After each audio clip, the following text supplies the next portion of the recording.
តែគេរត់នឹងចរិយាតែទោះត្រង់ថានាងកាចដូចខ្លាមិនមិនតន់ឲ្យយកប្តីឬធ្លាប់មានបងស្រីគឺមិនចង់ស្ដីរកអ្នកណា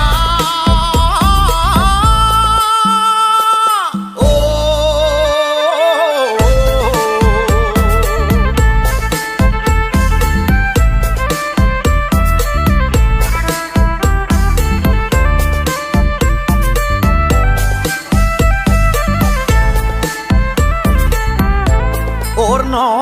នាងអើយចូលឆ្នាំថ្មីហើយកាលនាងយកប្តីអូរណោនាងអើយចូលឆ្នាំថ្មីហើយកាលនាងយកប្តីត្រឡប់មកព្រឹកធ្លាប់ចូលរំដឹងស្រីតែថ្លៃប្រកែច្រើនឡង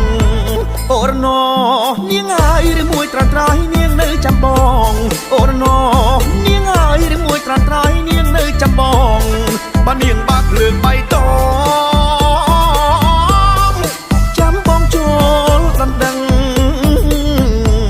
អូរណោនាងអើយដេចនាងមិនឆ្លើយបាត់មាត់សុនឈឹងអូរណោនាងអើយដេចនាងមិនឆ្លើយបាត់មាត់សុនឈឹងគួរតែប្រាប់បងឲ្យដឹងប្រលឹងនៅគិតពីអ្វី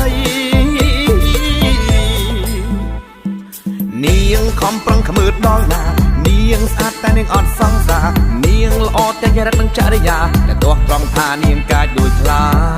មិនមិនតន់ឲ្យយកប្តីឬធ្លាប់មានបងស្រីគឺមិនចង់ស្ដីរកអ្នក